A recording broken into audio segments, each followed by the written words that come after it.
France complete their perfect year 2022 with a 35 points to 17 win over Japan. Just watched this game a little bit belatedly because it was on over in the afternoon in France, which meant 2 o'clock in the morning for me. But anyway, go through some key events and stats, and you guys can let us know your thoughts. If on the back of that perfect season you're dying to buy yourself some French rugby gear, check out Level Rugby down in the description. They got loads of it, to be honest, from jerseys, singlets, even the DuPont signed rugby ball. Although quite pricey is the DuPont signed one. But anyway, check out Level down in the description. It's raining in Toulouse. Doesn't make for easy handling for either side in the first half, especially the sun does come out a bit in the second half, but like an early line break from Kazuki Himeno was pleasing to see. They had advantage, the Japanese. They decide, we're in France. We've got some early momentum. We're going to go for the jugular. They go for touch, and I'm thinking some kind of Tony Brown special, line-out move, which we would see a little bit later, but no, they go for a maul. This Japanese team never mauls it, almost. Goodness me, they tried to out-maul the French over their own goal line, and sure enough, it did not work. They eventually had to spin it and ended up knocking it on in the wet. So not the optimal use, I think, of that early opportunity for the Japanese. I don't think trying to out-maul that French pack that early on in the game was the right call. Maybe they were trying to set some deception for later, but I don't know. It didn't seem great. France were able to push Japan back on defence, which was pleasing from a French point of view. For Sean Edwards, you'd be happy. Japanese have got the ball, but they're travelling backwards. And then when Japan opt to kick it, France from the kick return are able to get themselves into the Japanese 22. Eventually they're able to get themselves a try when Ntamack dinks one through for Penaud, shows some footballing skills. Bit of a wicked bounce of a ball for the fullback Yamanaka means it's a French try, although a missed conversion, 5 points to 0. Penaud's great run in 2022 continues on. Marchand was getting into the game by 12 minutes, winning penalties to get his team up the field at the breakdown, and when Japan concede another one in front, Ramos takes the shot, 8 points to 0. It was interesting to see France just quite happy in the wet weather to keep the scoreboard just ticking over. Fickou went off after a quarter of an hour, which was disappointing, but it meant another early crack for Makalu in the back line. So Moefana had to come into the midfield, and when Koo, the prop, gives a soft obstruction penalty away, it's 11 points to 0. So Japan just kind of bleeding points from penalties in the first quarter of the game. France did kind of lose a bit of the momentum. You've got to give credit to Japan for kind of stopping it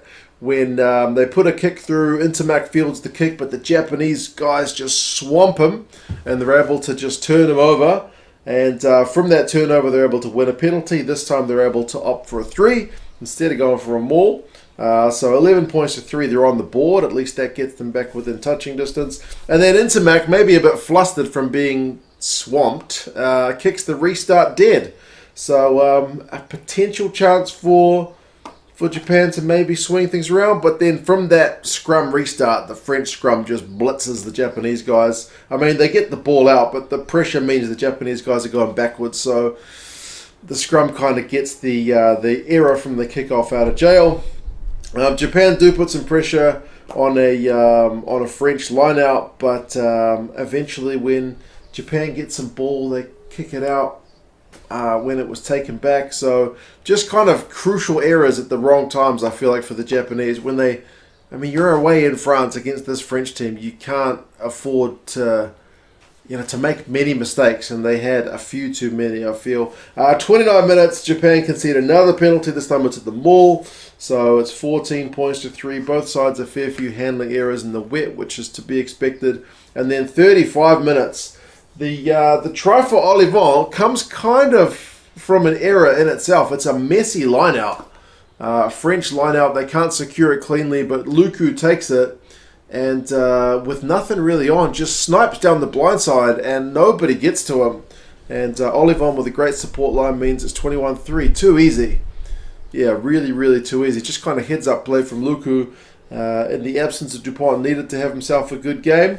That was a great move, although then he himself, after they've taken the ball back, kicks the ball out. So it gives Japan one last chance before half-time to get a bit of field position, get a bit of an attack going. They do go for 11 phases, but Marchand, again, with the turnover, he gets man of the match later, probably quite rightly. So, yeah, that's the halftime score, 21-3. Possessions, 56% France. Territories, 62% France. Run meters, 337 to 154. And Japan have conceded 7 penalties to 2. So, like I said, bleeding points through penalties. Can't get out of their own half, often going backwards, ball in hand. That being said, they started the second half much the way they started the first, but were able to convert, man.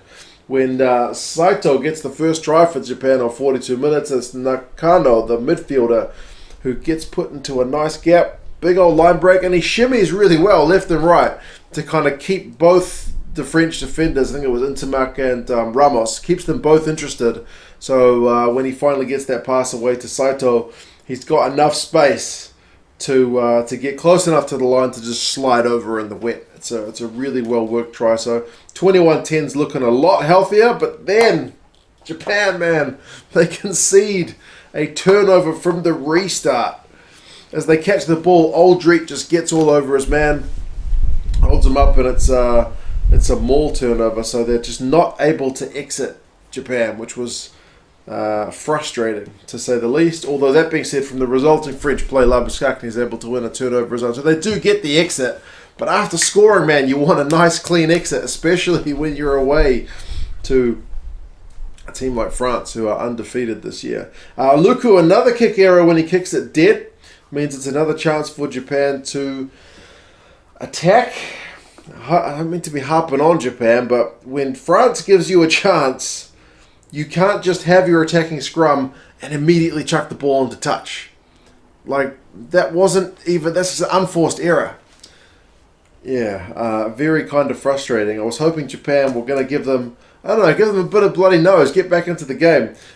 Japan were, though, better in the first half of the second half, if that makes sense. Like, they were playing really well, but unable to convert apart from that first try. And then Jalibert, when he's come on, he sparks the French backline, man. Chip and chase of his own, sends Charleroi going close, and then numbers wide. Leads to the next try. That one is Penaud who finishes that one off, so it's a double for him. 28 points to 10. Although we did finally see, remember I mentioned that line-out move? We did see maybe a Tony Brown special, although I'm not sure he'd be coaching line-out set plays. Maybe. 62 minutes. Deserved, I thought, from Japan. It's a sweet line-out move. They send the jumper up, down to Sakate. Sakate with the inside ball. To Fafita, who goes over pretty much untouched. Thing of beauty. Maybe the French were lulled into a false sense of security that Japan were going to maul it after that earlier one. Maybe that's all part of the big picture plan. I don't know. But 28-17. Again, looking a little bit healthier. Danty goes close over in the corner but unable to finish. The TMO rules, he's dotted one down on the line at the same time as in the goal area. But I mean, France start to exert some pressure, and eventually Jelonch is able to go over for the fourth try of the game, so 35-17. Game kind of peters out from there. Finish is pretty comfortable enough for the French, and as I said, at least a little bit of sunshine at the death. But as I said, Japan, man, the French made some errors, for sure. Lucu made a few kick errors. Ntamack had a kick error as well. But Japan kind of didn't always capitalize and then made errors of their own. I do feel like France is in that kind of mood where you don't have, nobody's going to be flawless, but you need to keep your unforced errors basically down to a minimum because the French defense is going to make you make errors. So you need to get as much right as you can. And for Japan, a few momentum shifting moments, not quite, but I mean, this French side's really good. So, 35-17 is by no means a disgraceful scoreline. So, yeah, there we go. Run meters 523 to 404. So Japan will be happy enough with that from only 41% possession. Territory evens up 51-49. So you can see Japan was certainly improved in that second half. Kicks from hand 43-31. A fair bit of kicking because it's wet. Makes sense. Penalty count's pretty low, 7-8. Tackling percentage, France are at 89%, so really high. They continue to be defensively very solid, 93 tackles. Japan have to make 149 tackles.